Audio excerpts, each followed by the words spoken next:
mga katribo.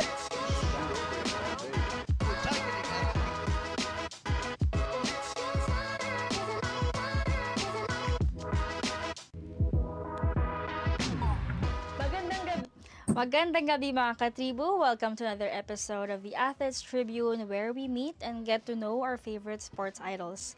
And for today's episode, makausap natin ang former San Beda High School standout, former UAAP champion for the Ateneo Blue Eagles, and now head coach naman na siya of the San Beda Red Lions. Please welcome Coach Yuri Escueta. Hello po! Hello, good afternoon, Venice. Hi, kamusta po kayo? Tribu. Yan, kamusta po kayo? Are you busy at the moment? Okay naman, preparing for our second game tomorrow. So, just came home from practice. Ayan, so medyo busy po. No? Okay, so simulan na natin yung talakayan natin. What are your first impressions sa NCAA so far? Well, as I remembered and as nung nangyari nung Saturday, games are really exciting. Talagang bakbakan, physical, at the same time, a lot of talented players. Kaya, exciting panoodin. Yun yung maganda sa NC.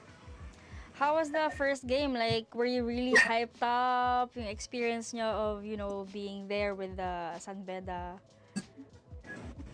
Well, it was nice hearing the drums again, of course. Yung banda ng San Beda at saka yung drumline nila. So, syempre nakakagana, but at the same time, it's all the same once you played and coached one game, pare-pareho na yan eh. So, but again, exciting nga kasi since nga nakabalik ka sa San Beda. Yes. So, kamusta naman po ang welcome nila sa inyo? So far, of course, it was nice seeing old faces in the campus, in the practice day. Siyempre, it was a warm welcome by Boss Jude and the players.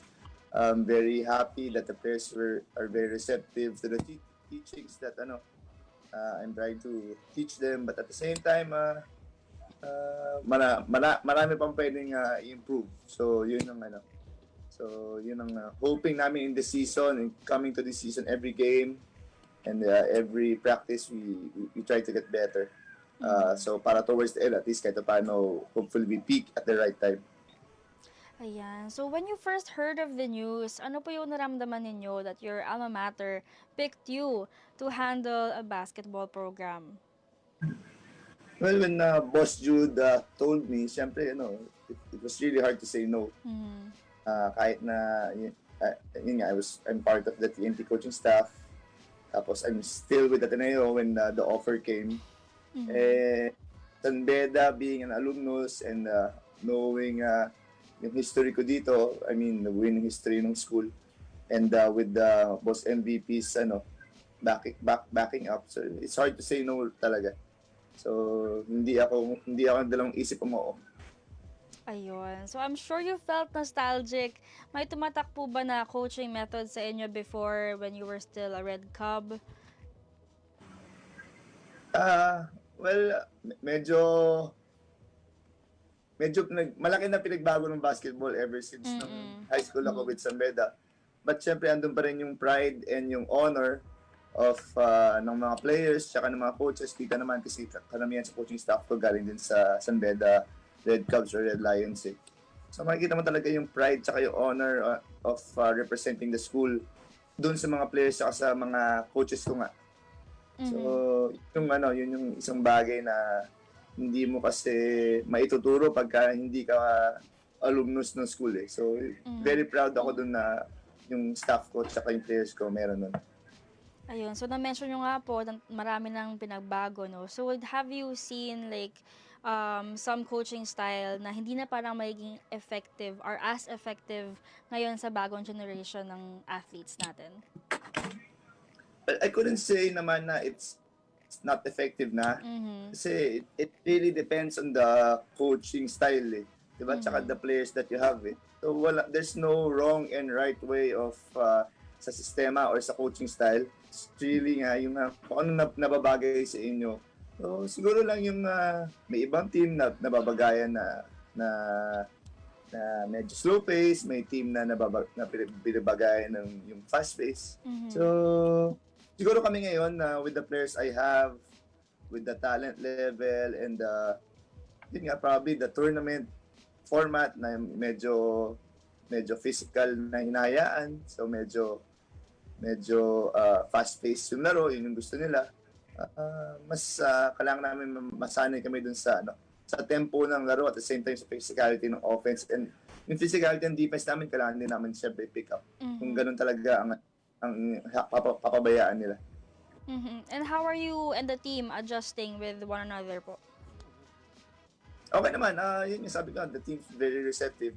I've told them probably before we played our first game that I'm really proud of how they accepted the new system, that how they put effort, diba? Try to learn it kasi hindi madali eh. Yung system na ginagawa namin for other schools or other teams before, para na-master nila yan, umabot pa sila ng 1.5 hanggang 2 years eh. So kami medyo ginawa namin 2 buwan. So alam ko there's no shortcut to it, but we have to start somewhere.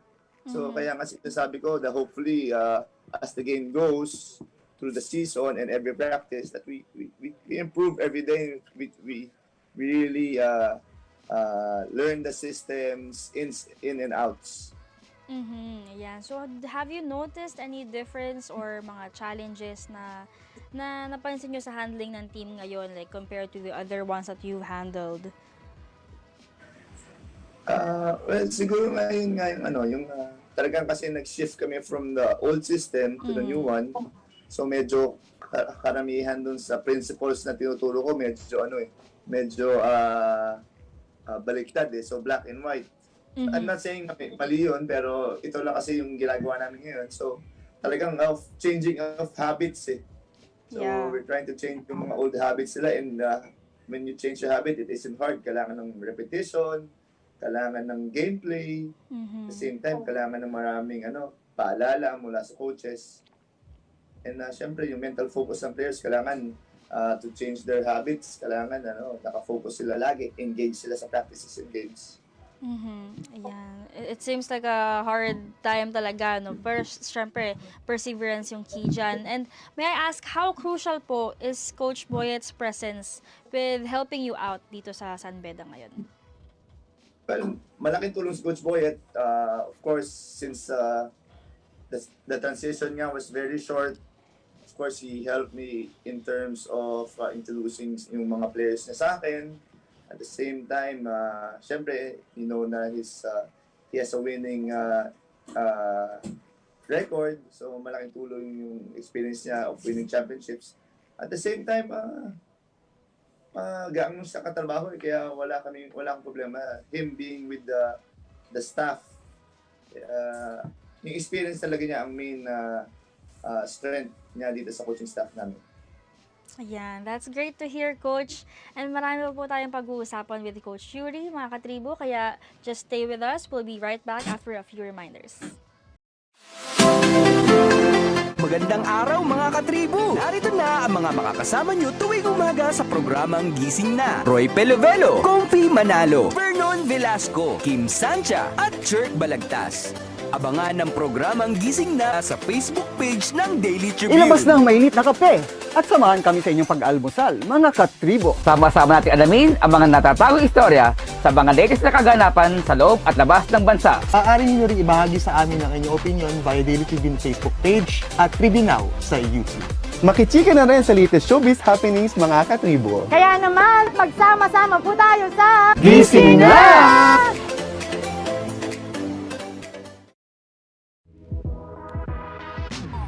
Magandang gabi mga katribo.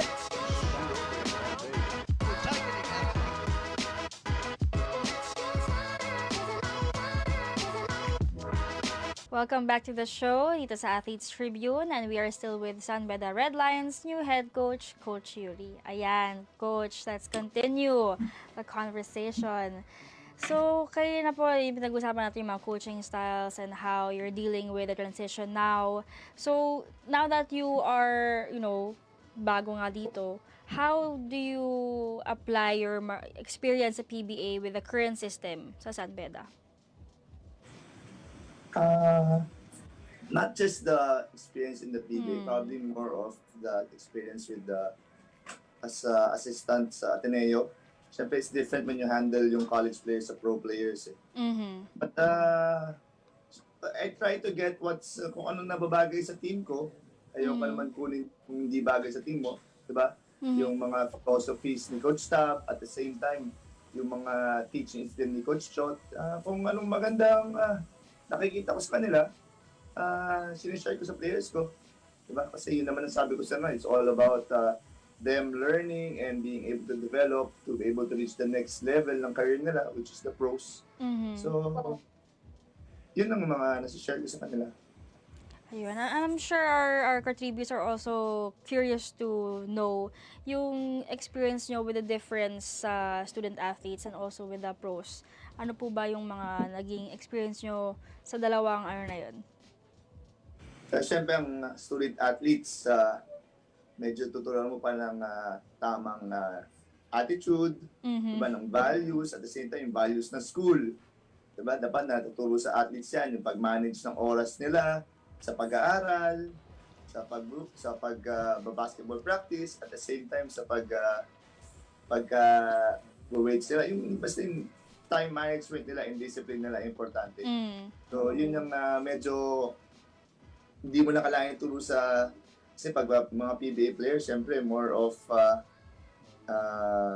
hindi naman ayoko sabihin matanda na sila, pero syempre men na sila eh. So dapat alam na nila yan. So more of kesa sa skill development, more of system na tsaka tactics na ang sa PBA eh. Magagaling na yung mga player eh. So mga hinug na sila dito sa college. As a coach, malaking role mo kasi kailangan matulungan mo sila mag-develop, mahinog. Diba? So, yun probably yung main difference nung PBA tsaka ng Sa PBA kasi pag yung player mo, paano ba sabihin to? Pag yung player mo, hindi maganda yung attitude, hindi maganda yung work ethic, pero I'm sure mahirapan mapot ng PBA yun. Pwede silang i-trade basta-basta eh. Diba? Sa college, syempre, pag may player kang hindi, diba, medyo, kailangan, syempre, dapat turuan mo ng tamang asal, ng respeto, ng values, tsaka ng, disiplina. Diba, ayaw mo naman sila lumaki o umabot sa PBA na may ganun. Ayan. Speaking of the development, were you able to watch the team's games from last season to get a feel of how the team can handle yung sistema ngayon? Yeah, I've watched a couple of games. Sabi ko nga, it's the players that are here, yung mga young guys are really talented, but at the same time, they lack experience, and kasi karamihan doon sa mga ginagamit ko ngayon, mga rookie lang eh. Actually, rookie sila nung bubble, pero shortened NCAA season lang yun, 12 games lang yata sila eh. Compared to a whole season na nag-aabot yata ng 18-20 games eh. So, kahit anong sabihin mo na second year players na sila, in terms of the number of games they played, parang first season pa din nila to eh. So, hopefully yun nga, we joined the preseason leagues at the same time. Mga laro-laro dyan sa mga tune-up. So hopefully nakatulong sa kanila yun. Yeah, so there's a lot to work on po talaga, no? And you learn from the handful of great coaches from Ato Badulato to Chot Reyes. So how do you integrate all of those in your teaching, your coaching style sa San Beda? Siyempre, sabi ko nga kanina kung anong nababagay sa players namin. Diba? Tsaka sa system na ginagamit ko. I try to teach them yung mga experiences ko from different coaches. Siyempre, pag si Coach Ato, number one yan eh. Disciplinarian yan. Hindi ka pwedeng matigas ulo dyan. Pagka matigas ulo ka dyan, masisigawan ka talaga nun. Diba? Same thing for Coach Chot and si Coach Tab. Sila they're really smart coaches. Talagang mabibilib ka sa sobrang galing nila sa pagko-coach in-game and during pre-game, sa mga practices, tsaka yung mga post-game na breakdown nila. the same time, pareho yung mga coaches nga na yun, magaling mag-motivate and at the same time tingin ng kung anong kailangan mo improve. So siguro yung mga ganung bagay ang hindi ko tututunan ng overnight. Siguro through my experiences also na ngayon na nag-head coach na ako, that's mapupunta ako doon, pero I'm sure malayo pa ako doon.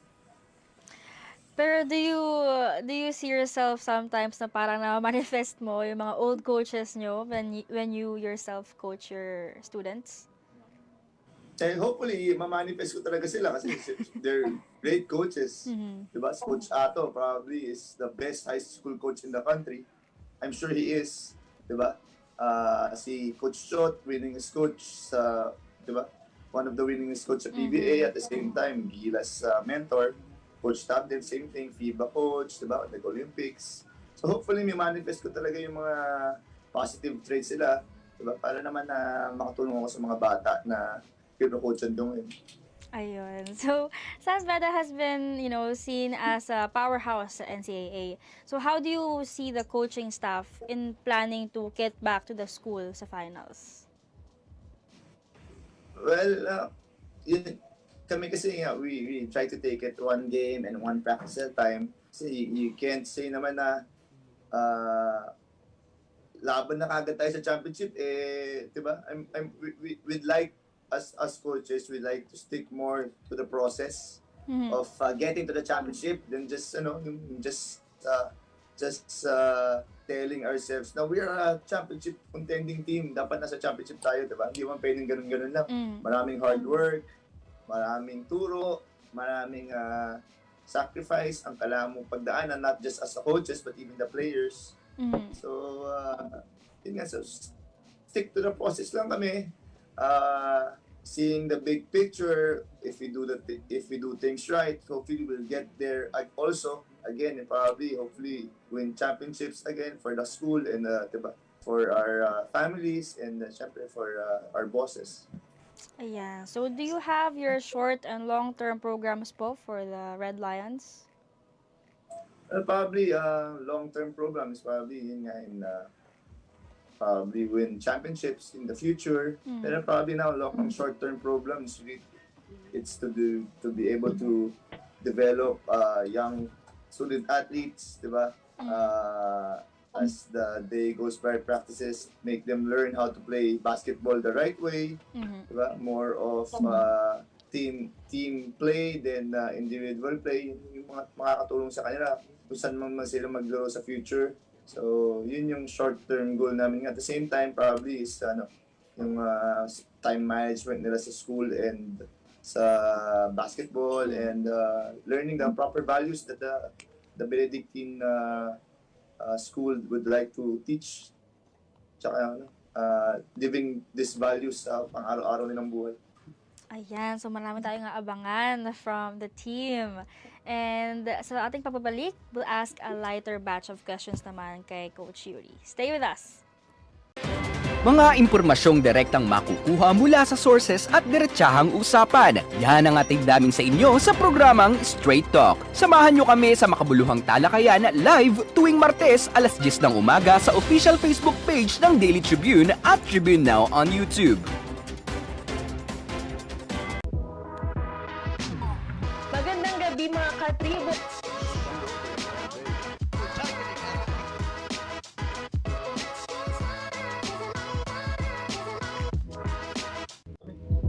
You are still watching the Athletes Tribune, and now patapos na tayo sa ating program. Let's ask Coach Yuri some fun questions. Ayan, Coach, are you ready?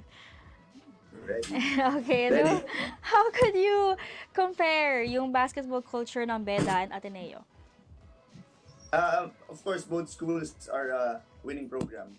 So, tsaka at the same time, parehong school is family to me, malapit sila pareho sa puso ko. So, diba, being a alumnus of both schools. Ayan. So, ano po mas madali for you? Like, maging player or maging coach? Parang mas madaling maging coach sa akin. Talaga po ba? Can you expound on this? Ah, of course, I still play basketball hanggang ngayon, di ba? Pero mas nag-enjoy kasi ako pa nagko-coach. Nag-enjoy din naman ako sa playing, di ba? Pero syempre natatakot na ako may injury kasi medyo matanda na ako eh. Kaya, pero it's nice kasi to be able to make a difference, di ba? Help yung young athletes or itong mga young men na players na to develop into their full potential. So probably yun yung kasi hindi lang pag player ka, di-develop mo yung sarili mo eh. Diba? Pag coach kasi subukan mo develop yung mga players mo. So fulfilling yung being a college coach for me. Oh, that's very sweet. Ayan. So, how big of an influence is Coach Olsen Rosella as a career path sa head coach mo ngayon? Ever since, kahit nung when I was playing, talagang siya ang biggest influence, aside from my father, of course. Pero yung biggest influence sa akin talaga si Coach Olsen. So, yung naglaro ko, lahat ng decision ko, when I was in San Beda, before I went to Ateneo, ay siya ang kausap ko. When I started coaching, kausap ko rin siya. Malaking influence talaga sa akin. Siyempre, I listen to his advice. Kasi, yun nga, alam mo naman natin kung gaano siya kakatalinong basketball player. At the same time, yun nga, kuya ko siya. Kaya tsaka idol ko talaga sa basketball ever since. Ayan. So, now na head coach ka na po, anong pakiramdam na isa ka ng certified tito?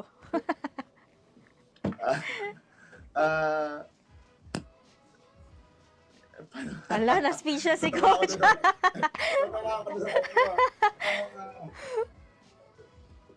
Actually, tito na naman ako dati pa. Pero siyempre yung mga players ko, pagkausip ko sila, para lang nila akong kuya eh. Kahit pagka how we interact, diba, it's light lang, nothing, pagka pinupungan nila ako, nagugulat ako eh. Tsaka yung may mga players na nabibless sa akin, sabi ko, huwag naman kayo mag-bless sa akin. Hindi naman ako, so, fist bump lang kami. Kaya, ako dun. Dito natatakot. So, ito, last question na to. Saan ka mas nata-traffic? Going to Mendiola to coach o noon sa Katipunan na naglalaro ka pa for Ateneo? Meron akong hack ngayon eh, pero traffic sa loob ng Ateneo campus eh. Grabe traffic doon. Kung pumunta akong Ateneo from sa bahay ko, 20 minutes na, pero pag nasa loob ko ng Ateneo campus, 30 minutes ka pa yata bago punta sa basketball court eh. Oh my God. Kasi sobrang, pero ngayon, ang ginagawa ko, since I practice with TNT sa morning, which is inside Ateneo, ang ginagawa ko, nag-LRT na lang ako pupunta sa San Beda or vice versa. Pag sa San Beda ako early, nag-LRT ako pupuntang Ateneo, tapos meron akong dalang scooter. At least, diba, tipid sa gas, at the same time, sa oras. Yes, and kahit paano light exercise din yon. Hindi, pero yung scooter ko, electric eh, so nakakailan ako. Ayun, thank you so much, Coach Yuri, for joining us today and for humoring our questions. Thank you Thank po. you for inviting me. Had fun. I had lots of fun. Yeah. Siyempre, lalo na doon sa tito question mo. Yan, pero before we let you go, may message po ba kayo sa ating viewers? Again, well, thank you for watching. And please, for the San Beda fans, yung community, yung alumnus, please continue to support the team, the players. We assure you all that we're trying to do our best and work hard in practices. Please be with us through this process, and we promise to make you proud every game. There you go. Thank you so much again, Coach Yuri. Thank you again. Good luck po sa inyong mga games. Thank you, mga katribu. Ayan. Thank you rin sa ating mga katribu sa patuloy na pagsusubaybay. Abangan niyo po kami ulit next week. Dito lang po sa The Athletes Tribune tuwing Lunes, 7 ng gabi. Once again, I am Venice Bautista. See you guys next week.